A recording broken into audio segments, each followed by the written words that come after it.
Alright guys, welcome back to another video on MMA.I. Today we're joined the Colombian machine, Danny Chavez. How's it going? How you doing, sir? How you doing? Everything great this year? Getting ready for We, my fight. yeah, well, we'll speak about that in a bit, but before we get to that, we'll talk about your last fight against TJ Brown. And in that story of the fight, it was a lot of heavy lead calf kicks. That was kind of the story of the fight. You kind of shut him down with them calf kicks. Was that the kind of... Did you know that you were going to shut him down with them calf kicks heading into the fight? Well, it's just not him. This is something I've been shutting down a lot of my opponents. This is something I've been doing for a long time. A lot of people want to take credit for that calf kick. That calf kick got originated from my gym long time ago. I've been doing this since 2008. I've been practicing since 2008. So if you see how the way I do that calf kick is very natural. It's really it's not like the ones that you see other people doing. My manager was calling me. I had to hang up on him. Oh, you might get a call. Something might have happened with the fight. Take that call, then call me back. No, no, no, no, no. Keep going. Don't worry about it. It's your manager. Come on. Don't worry. My manager could wait. It's Oh, probably about something that okay. has nothing to do with. Don't worry about it. Let's keep going. I don't want to jinx it, but Gordon could be out. No, no, no. Don't say that.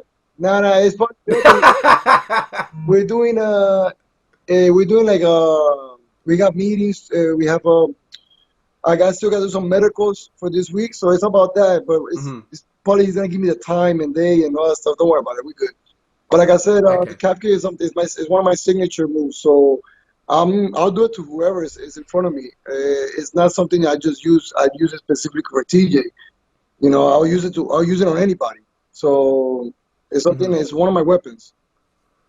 Yeah, and use it. That's what you done very well in your last fight. You helped it. The leg kicks definitely very helped in that fight. But when it came to the second round, you dropped him. Almost finished the fight. If you finished the fight, would that have been topped it off for the performance? You know what? That would have been great, but I believe it was good that I went all 3 rounds. I haven't gone to distance in a very long time. If you see my last 4 fights, my last 3 fights, my 3 fights before TJ's, I finished my guys in the first round. So what happened is like I feel like going a distance with TJ, it helped me a lot to feel again what is going 3 rounds with someone that wants to grind, someone tough like TJ. TJ was very tough. TJ took all my best hits and he was still there in the fight. He is still pushing the pace in the third round. So I like the fact that I was able to go 3 rounds because if you really see him at the beginning of my career, I used to go to a distance before. So I was very experienced there. But once you already go, I went through like 3 years without going to distance. And I feel like, now doing it in the UFC at the highest levels, it was actually something that actually benefited me. Mhm. Doesn't mean I want to go to distance again. I'm trying to knock out Gordon, man. I'm trying to go to distance again. Yeah, and it was your UFC debut as well. It looked like you kind of had no jitters. You felt comfortable in the octagon. How did you feel there fight night? Oh, I feel comfortable. I got a lot of experience, man. This is not the first time I fight. Uh, I've been doing this for 14 years. It's not the first time I fight, like, in my head, a big fight. You know what I mean? I've been fighting down in Florida against the best guys in Florida. And Florida has a lot of great talent. I've been fighting in Florida, and I fought I have 14 fights, and 6 of them have been main events over here. So it's half of my career. 2 of them have been co-main events. So I've been in the main card. So I had expectations. I know what that pressure is. So going into the UFC, I feel comfortable. Plus, I have fought like about 2 weeks and a half to almost 3 weeks before I got to the UFC. I had fought on July 18th for a title, and I felt like I was still in good shape, and I feel like I was still like in fight mode. So that's why. But I'm very experienced, man. I'm ready. I'm like right now, my mindset is like now or never. I'm 33 years old, and I'm one of the few. I'm one of the only Colombians right now in the UFC representing. So I don't got time right now to be feeling butterflies. I don't got time to feel any type of way. I gotta go out there and win fights right now. And if I could get them out in the first round, I get them out in the first round. Yeah, and win fight is what you done in your UFC debut. But your next assignment, you got Jared Gordon, the ever tough Jared Gordon, just bounced back against Chris Fishgold, and he came out in an interview recently. He said he called you a tough opponent. How would you describe Jared Gordon? Jabber Gordon, I describe him like every other opponent I've had. I don't underestimate any of my opponents. Just because I believe I could kick their asses doesn't mean I underestimate them. You know what I mean? I just believe in myself that much. You know what I mean? I train my ass off, man. And like I was just talking to my one of my teammates, Colby Covington. I literally just was talking to him like about a few minutes ago, and I was telling him, man, when I train my ass off, I ain't got no doubts in my head. I don't need to be praying. I don't need to be feeling butterflies. I ain't got no doubts, man. When I train hard, I got too much confidence, and that's what takes over. And Jared is a dangerous opponent. He's very experienced. He's been in that octagon more than I have. In my second fight, this is his eighth fight. So Jared Gordon is very experienced. Jared Gordon's been with the best. He's lost and beat the best. And he's a guy that's been through a lot. You know what I mean? I heard a little bit of his stories. He's been through a lot, and those are dangerous people. And he's making changes. You know, he's trying to go to 45 now and coming to my division. He used to fight at lightweight, now he's fighting at featherweight. So people like that are very dangerous people. But I'm a dangerous man too, and he has to be careful because, like I said, it to me right now it's now or never. Yeah, I was actually going to bring this up because you probably had enough questions to ask, but you talked about Colby Covington there and the new addition after he left ATT and now he's at the gym with you. What's it like being Colby Covington with the new addition? Oh, he's a great man, man. I know everybody has a different views about him, Opinion? Yeah. opinions about him because of the way he sells himself. But he was like, you meet the guy. The guy's a great guy. My last two fights, he's always giving me like good tips right before the fights, like about like around this time. We talk. I don't get to train with him so much because he's a bigger guy, so he trains with the bigger guys. Yeah. But the game of fighting is it's psychological too. And when I get to talk to him and he gives me this these tips and he give me his opinion about things, and it literally helps me a lot because the game is mentally a lot. So it's great to have a person like that, and a person that actually if you look at the way he trains and the way he fights, it's like he's a very determined guy. So it's very good to have a person like that to come and tell you, especially that we have like the same philosophy. We train so we could have confidence in fights. I train my ass off. He trains his ass off. I train my ass off. So we have that in common. So it's good to have a person like that. He's most likely next one in line for a title. So, having a guy with that kind of caliber, that kind of fame, come and tell me and give me good vibes, it feels great, man. I'm just ready. Yeah, and you said there the determination of it. You just look at how his performance in his last fight against Tyron Woodley looked phenomenal in that fight, and against Robbie Lawler as well. And man, as you said there, he should be next in line. And I do give him the head against Usman. I think in that first fight, he was free to 2 rounds. I think it was 2-2, and in the fifth round, he was winning the round until he got caught. But I think stylistically, Colby is Usman's toughest matchup, and I think that he does take the rematch. And his how he fights is incredible. The way he pieces it up with these strikers, and he's piecing them up on the feet, and then he's wrestling as well. I don't even have to talk about his wrestling. We know how elite he is. He's incredible, and I'm excited to now he's at your gym. He's helping you out, giving you tips. I'm excited to see what's next for him. Yeah, man, and he's done a lot. He's changed a few things. He even talks about it himself. We have a different style. We approach things differently. And I don't know his relationship with his gym that he had. I don't know, but we have a great thing going on in my gym right now. My gym is ascending. We got guys like Miguel Baeza, Rafael Alves, Colby, me. We have a lot of things going on, great things for us, and in the local shows we have a lot of great guys like Colin Luberts, Mike Lilly, my guys. These are my prodigies. I'm a coach, so I train these guys too. Richard Mayol, Alexander Martinez, Justin Arteaga, Kevin Navas, Christine. We have a lot of great things going on in his gym. Win just finished winning his first fight was actually an amateur belt. He won. The guy was an ex-football player and just turned into MMA recently. He used to be a linebacker from the Jets, and now he's training with us doing MMA. And actually, like I said, his first fight was a title fight. He won. There's a lot of great things going on in my gym. This week, my boy is fighting Alberto in Titan FC. It's just the energy that we have right now in the gym is great, man. We're right now we're ready for greatness.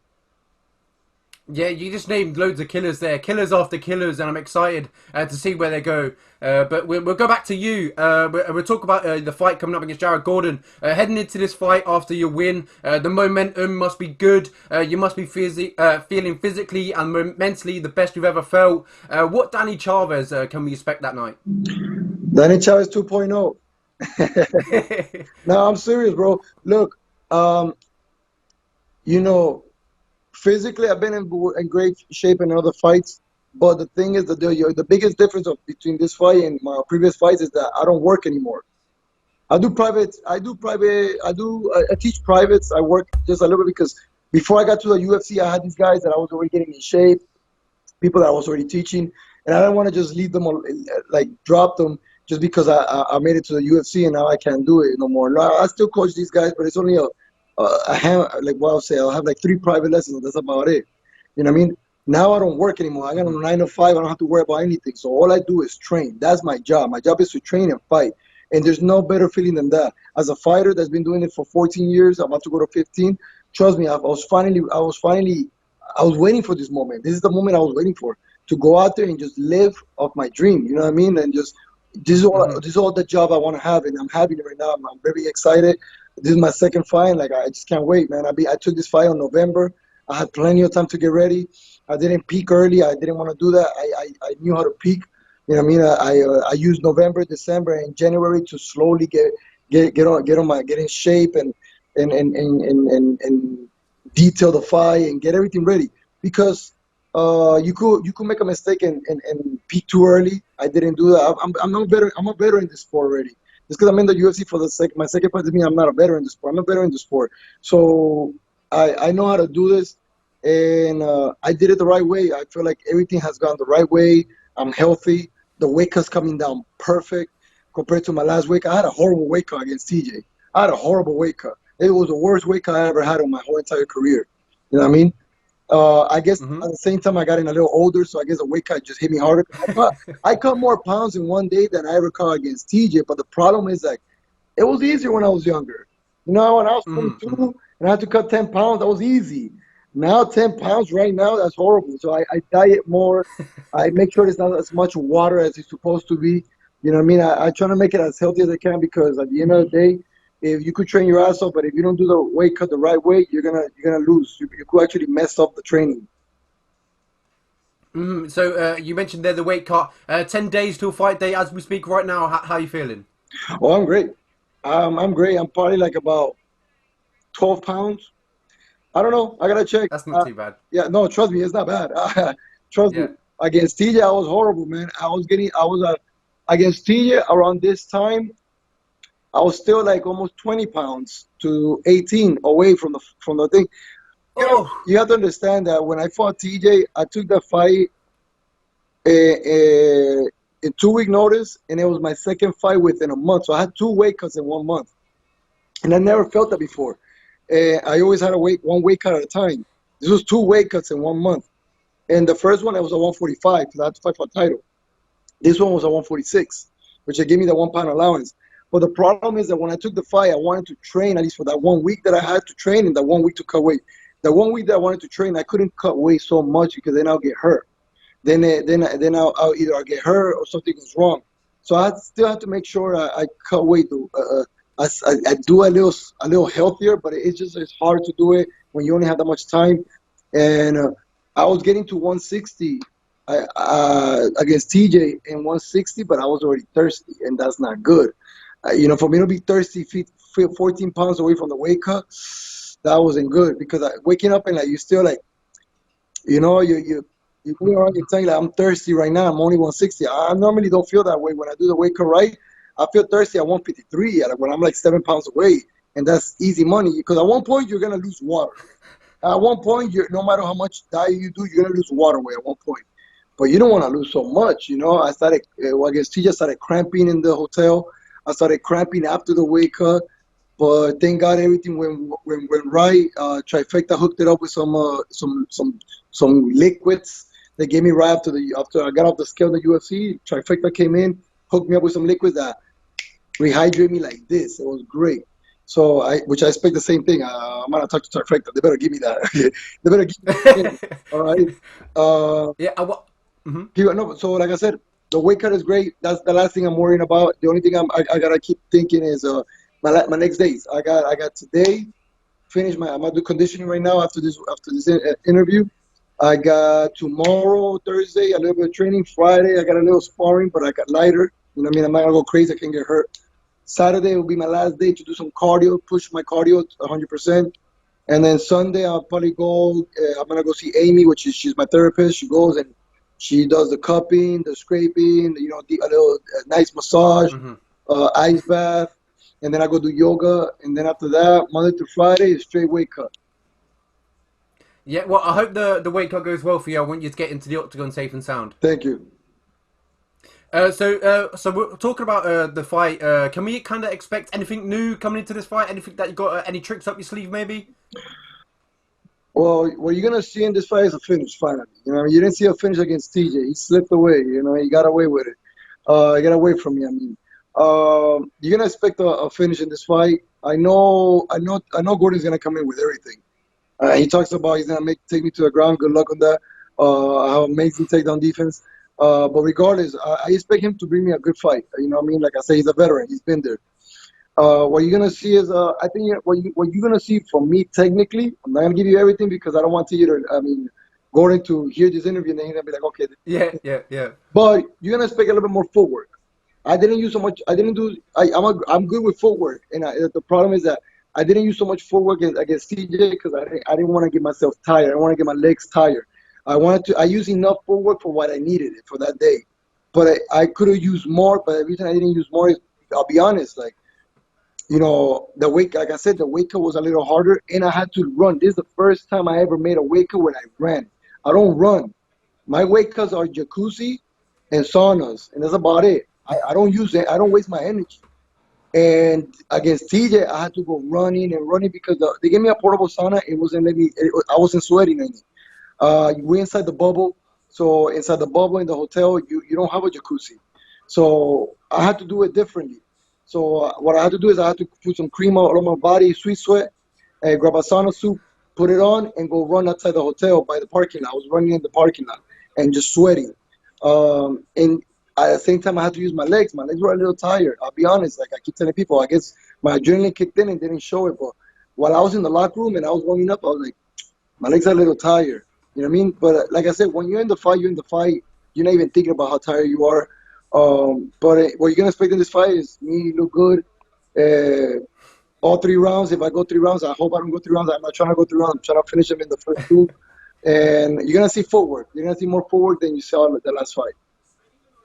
So with a win over Jared Gordon, obviously you're not overlooking him, but where do you think a win over Jared Gordon puts you in your career? Well, if you see Jared Gordon is a top 30 fighter in the UFC, so it should jump me right into it. I should take a spot. Just push him, put him in my spot. I should be in his spot now. I beat Gordon. I gotta be a top 30 fighter or a top 20 fighter. If you don't believe I'm a top 20 fighter, then fuck it. I don't care. But put me. I should take a spot. I should take a spot. I beat you. I take your spot. You know what I mean? 100%, I agree. And you've been mentioning it in this interview that you're going for that for round one or round two KO. My last question is just a quick prediction and how it goes. Is it an uppercut? Is it a right hand? Is it a kick? Maybe are we going to see a knockout with a kick, head kick? You're gonna see a knockout, and that's what I want. If a submission comes in, I'm a black belt jiu-jitsu. You know what I mean? If a submission comes in, I'll get it. I'll take it. We already have, I got two of the best coaches out there. Dana Valverde is my jiu-jitsu coach, my grappling coach. Period. We work on our judo, our clinch, our everything, and we have strategies for this fight if it goes to the ground. But then I got my striking coach, Cesar Carneiro, which he's the one that is in charge of my striking. But that's the one I want. I want a knockout. And if you want to know what knockout I'm gonna get, you gotta watch it on February 20th on a Saturday, and you will know what I'm gonna do. My birthday actually, February 20th. You'll be Oh, fighting. don't worry, I got you, man. I'm gonna dedicate it to you. I got you. Well, thank you so much for joining me, Danny Chavez. It's been a pleasure, and I wish you luck and the best when you come fight day. Hey, thank you very much. Thank you for the interview. I want to give a quick shout out Thank you very to all much. my sponsors, Stretch Zone, Ten Show. Let me see what I got. Vital Performance. Vital Performance is called, yeah, Vital Performance. Smoothie Spa, White Line Therapeutic, my gym, MMA Masters, my coaches, my teammates, everybody, my little ninjas, my students. Without them, I can't be here. My students have always been my motivation. They're the reason why I get up in the morning because I lead by example, and these fools make me get up every goddamn morning. So I love these guys to death. I can't wait to go over there and just make it happen. all my fans from Colombia and Latin America. I love you guys. Trust me, I'm gonna give it all, man. Like I don't even have to say it, man. Like you understand in what position I am right now, mentally and physically. I'm going out there to just get closer and closer to that belt because, like I said before, I'm bringing that belt to Colombia and I'm walking it down the streets of Bogota, and everybody's gonna see it. Watch me. I'm a man of my word. I love the mentality. Thank you so much for joining me. Nah, thank you very much, sir. Have a great day. Thank you.